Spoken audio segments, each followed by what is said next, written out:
Hey guys and gals. Hey guys and yous. I got some Sour Tsunami Kush here, that's a high CBD strain. Also has good THC content. CBD, cannabidiol, which is non-intoxicating. THC certainly is intoxicating.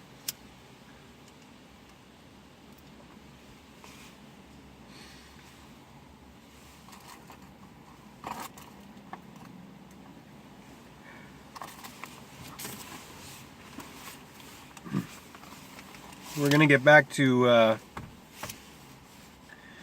Carl Jung here today, this evening, 7:47 p.m.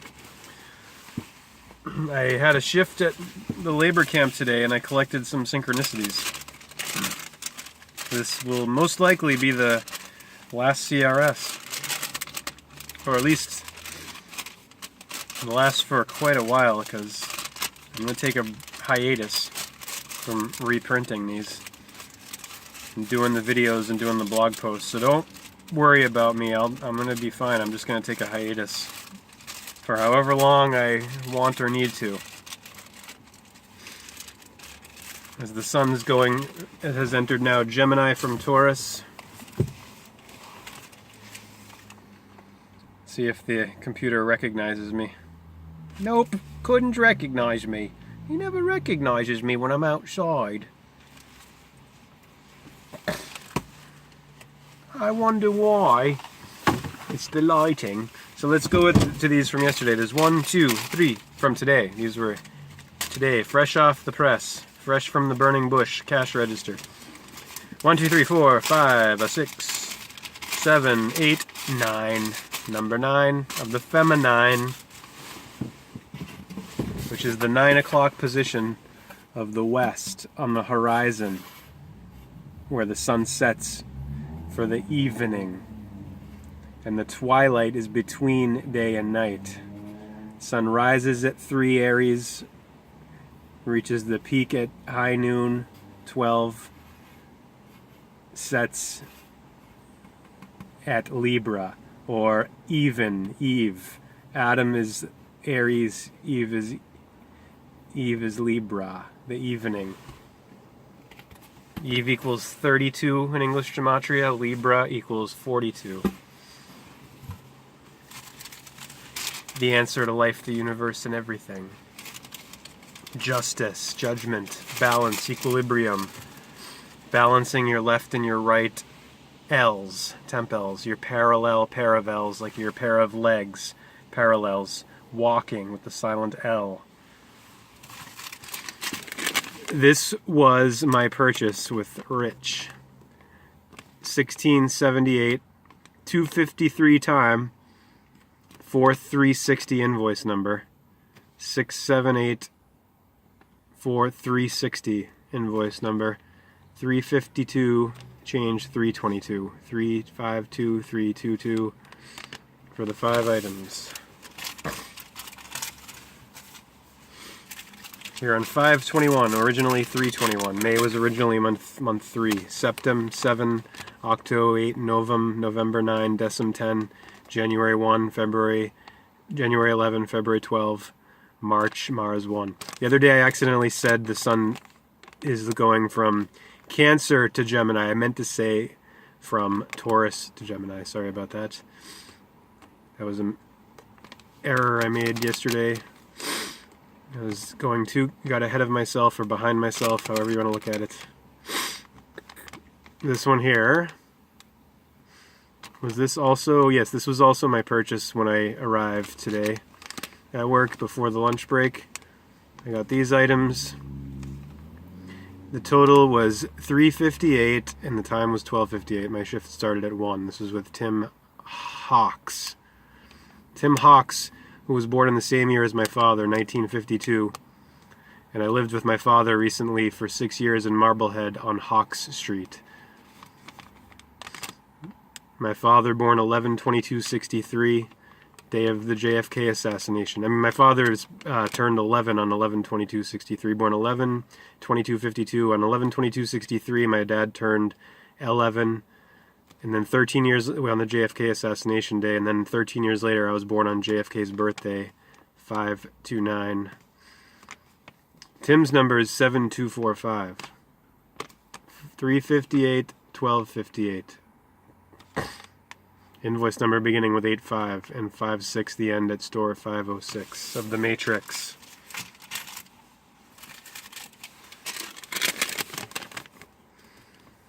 $3166-1346 total. $13.46. Invoice number 31136646. Time 1:13. $13 total on the 13th minute of the hour.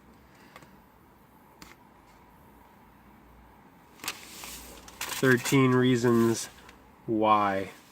Flux capacitor. Why? Ja, ya. Ra. Aha. Allah. Abracadabra. Kabbalah. Abraxas. Cadaver. Ah. Say ah. Says the doctor. 1:57 p.m. Apparently this was the year of Jung's The Undiscovered Self, 1957. 1:57, 5 plus 7, total of the change 212, like 2012, 2012, invoice number 8580. There's the 8888HH, and there it is up here, 73788 total of L. 14, 7 times 2 items. 3694 subtotal. 913 22 Fibonacci. These are all notes for the what I'm going to link on my WordPress page on KyleGrant76.com. The post is going to be 2 die 4 3, the end of the trilogy of Trinity of the Matrix. 1:53 time. My mom was born in 53, and that's the number value of my name, Kyle. K is 11, Y is 25, L is 12, E is 5. That adds to 53, as in the 53rd card in the bicycle deck. The trump card in poker. So my mom born in 53, the total is 1731, 1731, that's my mom's birthday, July 31st. Born in 53, 73153. My ma, Donna, my mother whose name is Donna. My father is Peter, the Rock.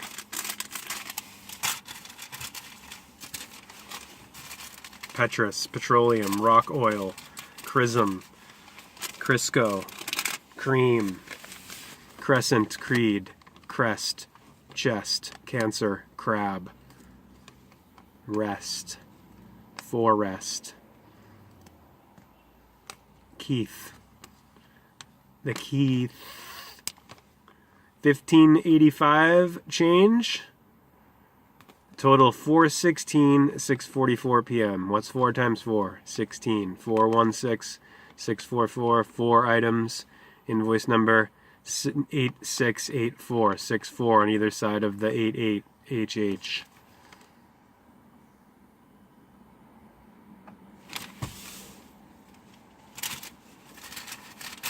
Now 789 coming up before we hopefully get through chapter 4 of The Undiscovered Self by Carl Jung. 26 items. Total $62.54. Mirror of 26 is 62. 88HH. But look at this. There's more. 26 number value of God. G 7 O is 15. D is 4. Adds to 26. A through Z. 1 through 26. Alpha, Aleph through Zeta. Satya. 6:54 p.m. was the time. The total was 62:54. 654, 6 254. 654 with the 2 and the time 654. And the invoice number 8690.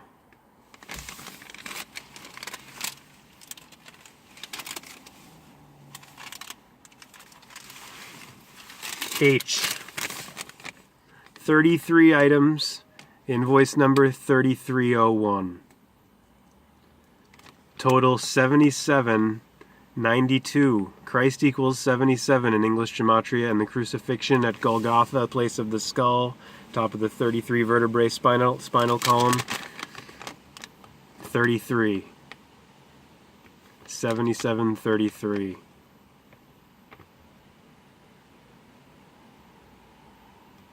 Which of course adds to what? Yeah, 111. 1, 2, 3. 80 paid cash number of Krishna. Christ 77, Krishna 80. But wait, there's more. This woman who's wearing a crucifix, who I was having a delightful conversation with about spirituality. She tells me what? Yup. She told me her birth date's 7/7, and I got to tell her that Christ equals 77, and I wrote it down, showed her CHRIST, C is 3, H is 8, R is 18, I is 9, S is 19, T is 20, 77. Time 6:05, mirror of 506, store number. 6 plus 5, 5 plus 6, L even.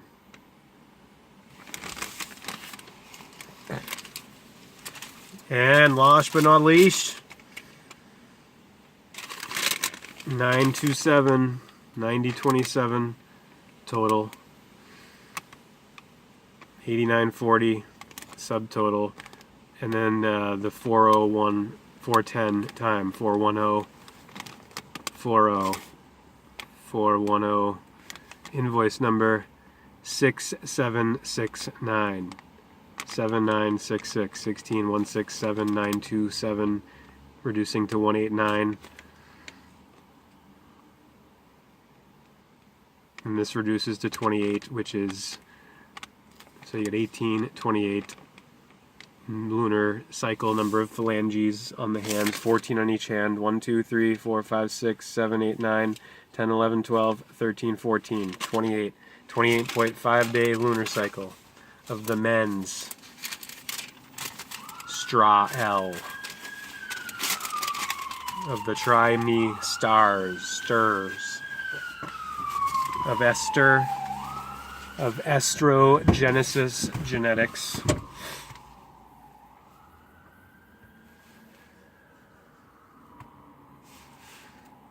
Draft memo. Congress should get tax returns unless privileged invoked. Tillerson quietly meets with House lawmakers to discuss Trump. Are they gonna? What's gonna happen here? What are they doing? Right? What's the agenda? The donkeys and elephants are tools.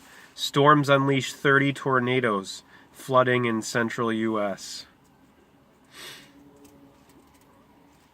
Crazy winds here today with everyone saying, lovely day, oh, we're so lucky we're not getting tornadoes. A strong band of storms brought more than 30 tornadoes across the central U.S., damaged homes in Oklahoma, Missouri, demolished a rack track grandstand in Missouri, and drenched waterlogged states with more water and more flooding. Geoengineering, power structure, chaos sorcery, disaster capitalists. The Undiscovered Self, PDF. Chapter 4. Hopefully my phone battery is not going to die.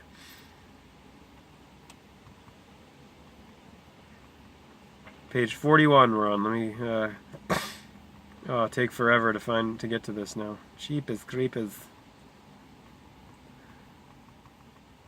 Alright, if I can just click fast here, hopefully.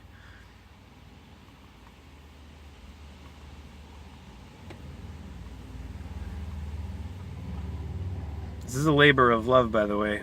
I know that at this point, no one's watching really, but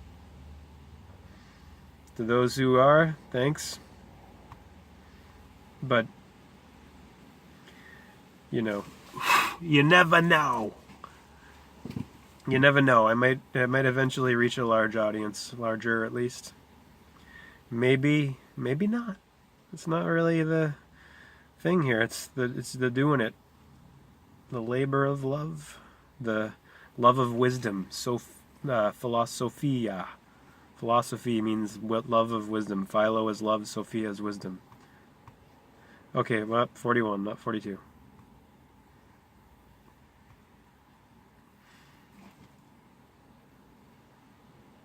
This argument, so I'm just going to read the last sentence over that I read earlier today. And are not Jesus and Paul prototypes of those who, trusting their inner experience, have gone their own individual ways, disregarding public opinion? This argument should certainly not cause us to overlook the reality of the situation confronting the church. When the church tries to give shape to the amorphous mass by uniting individuals into a community of believers with the help of suggestion and tries to hold such an organization together, it is not only performing a great social service, but it also secures for the individual the inestimable boon of a meaningful life form. These, however, are gifts which, as a rule, confirm certain tendencies and do not change them. As experience unfortunately shows, the inner man remains unchanged, however much community he has. His environment cannot give him as a gift that which he can win for himself only, with effort and suffering.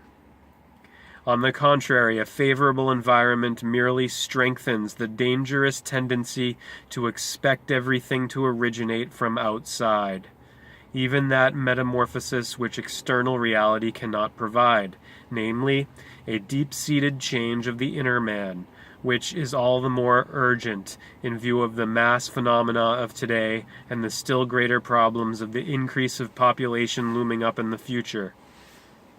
It is time we asked ourselves exactly what we are lumping together in mass organizations and what constitutes the nature of the individual human being, i.e., of the real man and not the statistical man. This is hardly possible except through a new process of self-nourishment. All mass movements, as one might expect, slip with the greatest ease down an inclined plane represented by large numbers. Where the many are, there is security. What the many believe must of course be true. What the many want must be worth striving for and necessary and therefore good. In the clamor of the many there lies the power to snatch wish fulfillments by force. Sweetest of all, however, is that gentle and painless slipping back into the kingdom of childhood, into the paradise of parental care, into happy-go-luckiness and irresponsibility. Disneyland. All the thinking and looking after are done from the top. To all questions there is an answer, and for all needs the necessary provision is made. The infantile dream state of the mass man is so unrealistic that he never thinks to ask who is paying for this paradise. The balancing of accounts is left to a higher political or social authority which welcomes the task, for its power is thereby increased. And the more power it has, the weaker and more helpless the individual becomes. Wherever social conditions of this type develop on a large scale, the road to tyranny lies open, and the freedom of the individual turns into spiritual and physical slavery. Since every tyranny is ipso facto immoral and ruthless, it has much more freedom in the choice of its methods than an institution which still takes account of the individual and his or her rights, God-given inalienable rights. Should such an institution come into conflict with the organized state, it is soon made aware of the very real disadvantage of its morality, and therefore feels compelled to avail itself of the same methods as its opponent. In this way the evil spreads, almost of necessity, even when direct infection might be avoided. The danger of infection is greater where decisive importance is attached to large numbers and statistical values, as is everywhere the case in our Western world. The suffocating power of the masses is paraded before our eyes in one form or another every day in the newspapers, and the insignificance of the individual is rubbed into him so thoroughly that he loses all hope of making himself heard. The outworn ideals of the liberté, égalité, fraternité, help him not at all, as he can direct this appeal only to his executioners, the spokesmen of the masses. Resistance to the organized mass can be effected only by the man who is well organized in his individuality as the mass itself. Let me read that again. This is in italics. Resistance to the organized mass can be effected only by the man who is as well organized in his individuality as the mass itself. I fully realize that this proposition must sound well nigh unintelligible to the man of today. The helpful medieval view that man is a microcosm, a reflection of the great cosmos in miniature, has long since dropped away from him, although the very existence of his world-embracing and world-conditioning psyche might have taught him better. Not only is the image of the macrocosm imprinted upon him as a psychic being, but he also creates this image for himself on an ever-widening scale.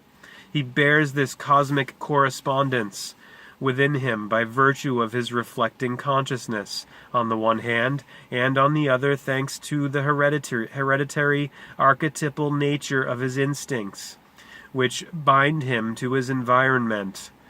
But his instincts not only attach him to the macrocosm, they also, in a sense, tear him apart, because his desires pull him in different directions. In this way he falls into continual conflict with himself, and only very rarely succeeds in giving his life an undivided goal, for which as a rule he must pay very dearly by repressing other sides of his nature.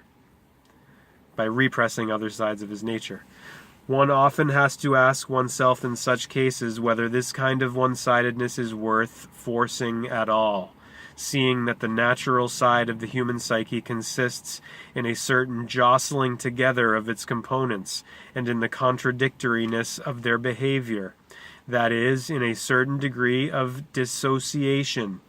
Buddhism calls it attachment to the 10,000 things. Such a condition cries out for order and synthesis, just as the chaotic movement of the crowd, all ending in mutual frustration, are impelled in a definite direction by a dictatorial will, so the individual in his dissociated state needs a directing and ordering principle. Ego consciousness would like to let its own will play this role, but overlooks the existence of powerful unconscious factors which thwart its intentions. If it wants to reach the goal of synthesis, it must first get to know the nature of these factors. It must experience them, or else it must possess a numinous symbol, a spiritual symbol. Numinous means spiritual, that expresses them and conduces to synthesis.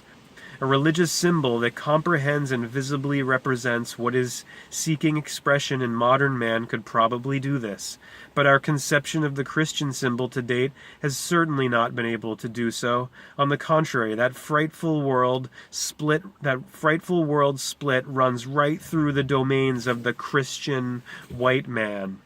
And our Christian outlook on life has proved powerless to prevent the recrudescence of an archaic social order like communism. This is not to say that Christianity is finished. I am, on the contrary, convinced that it is not Christianity, but our conception and interpretation of it that has become antiquated in the face of the present world situation. The Christian symbol is a living thing that carries in itself the seeds of further development. It can go on developing. It depends only on us, whether we can make up our minds to meditate again and more thoroughly on the Christian premises.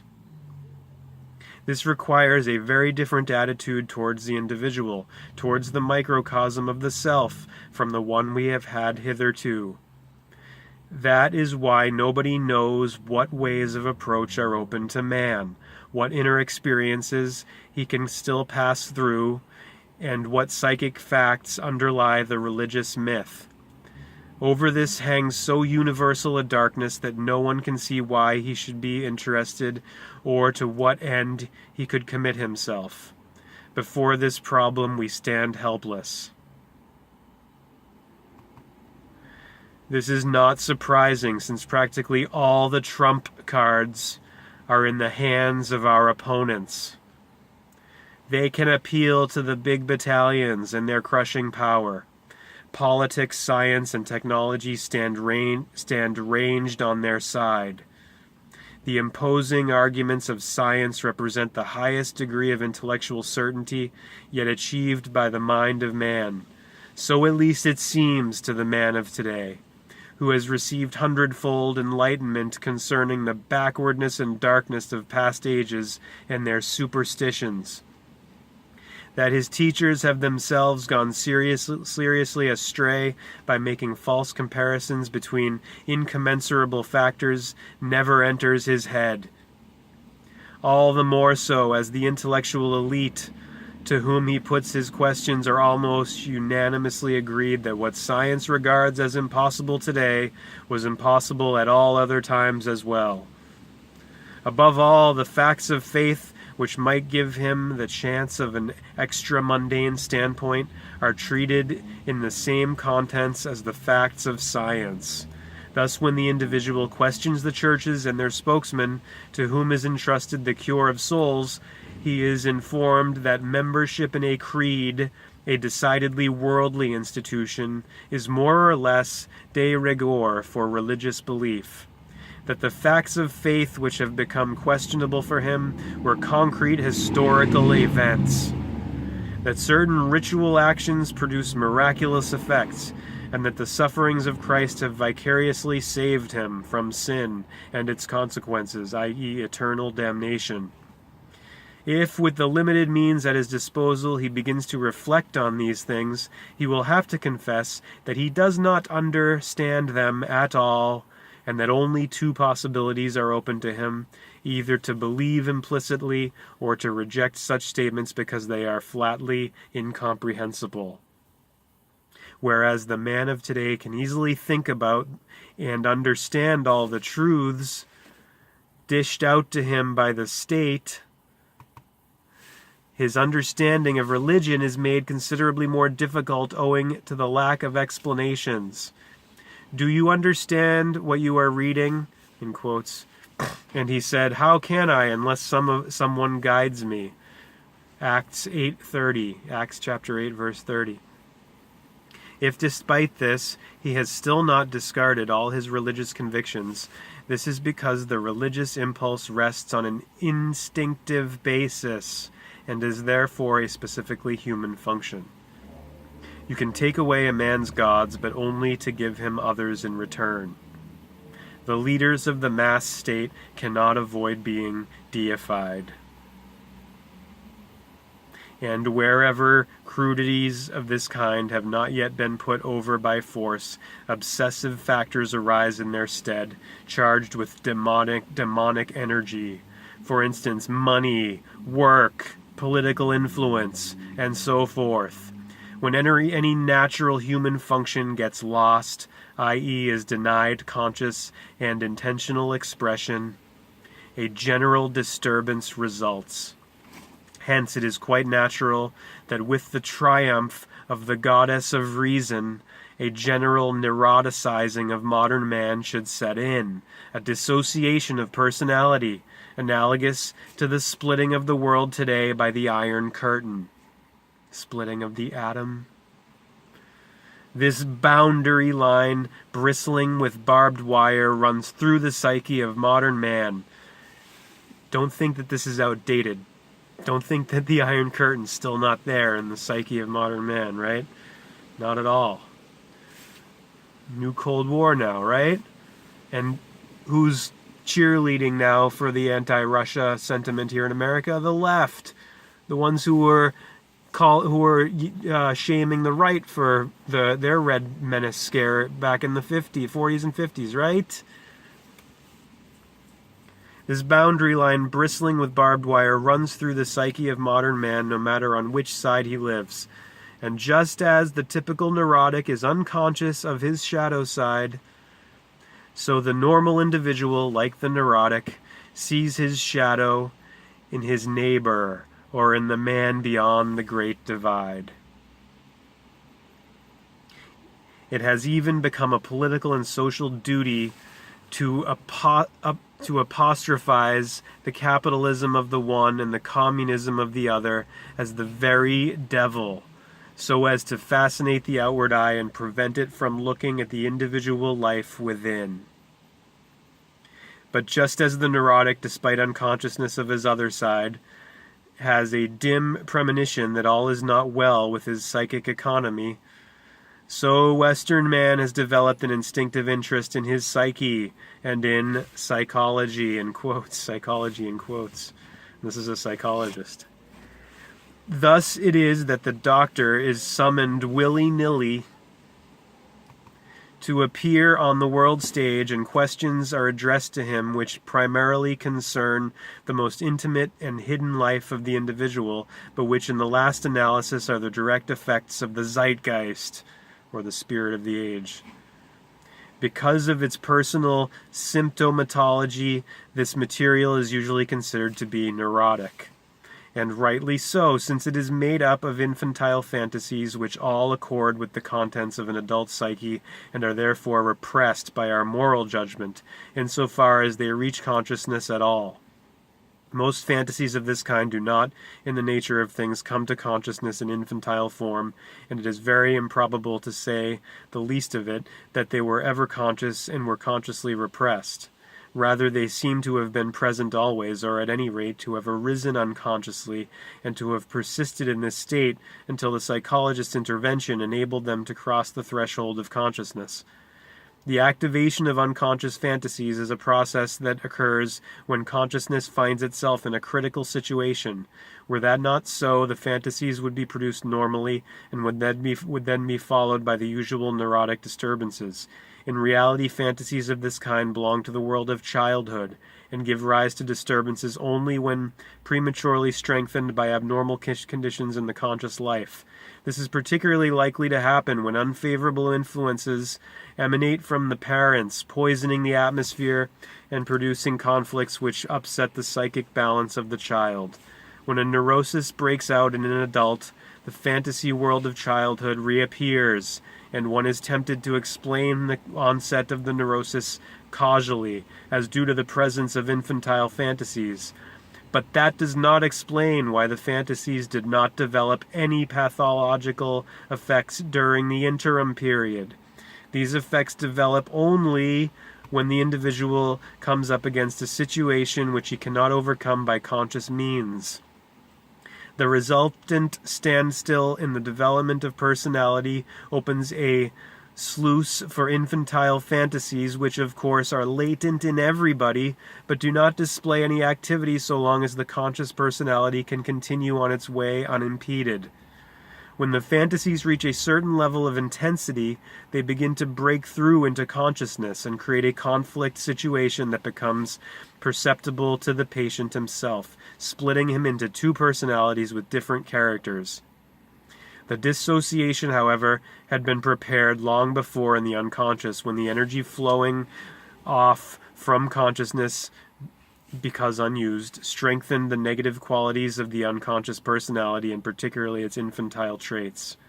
Since normal fantasies of a child are nothing other at bottom than the imagination, in italics, imagination born of the instinctive impulses, and may thus be regarded as preliminary exercises in the use of future conscious activities, it follows that the fantasies of the neurotic, even though pathologically altered and perhaps perverted by the regression of energy, contain a core of normal instinct, the hallmark of which is adaptedness. A neurotic illness always implies an unadapted alteration and distortion of normal dynamisms and of the imagination proper to them. Instincts, however, are highly conservative and are of extreme antiquity as regards both their dynamism and their form. Their form, when represented to the mind, appears as an image, in italics, image, which expresses imagination, which expresses the nature of the instinctive impulse visually and concretely like a picture. If we could look into the psyche of the yucca moth, this is a classic instance of the symbiosis of insect and plant, for instance, we would find in it a pattern of ideas of a numinous or fascinating character, which not only compel the moth to carry out its fertilizing activity on the yucca plant, but help it to recognize the total situation. Instinct is anything but a blind and indefinite impulse, since it proves to be attuned and adapted to a definite external situation. This latter circumstance gives it its specific and irreducible form. Just as instinct is original and hereditary, so too its form is age-old, that is to say, archetypal, in italics, archetypal. It is even older and more conservative than the body's form. These biological considerations naturally apply also to Homo sapiens, who still remains within the framework of general biology, despite the possession of consciousness, will, and reason. The fact that our conscious activity is rooted in instinct and derives from it its dynamism, as well as the basic features of its ideational forms, has the same significance for human psychology as for all other members of the animal kingdom. Human knowledge consists essentially in the constant adaptation of the primordial patterns of ideas that were given us a priori. These need certain modifications because in their original form they are suited to an archaic mode of life, but not to the demands of a specifically differentiated environment. If the flow of instinctive dynamism into our life is to be maintained, as is absolutely necessary for our existence, then it is imperative that we remold these archetypal forms into ideas which are adequate to the challenge of the present.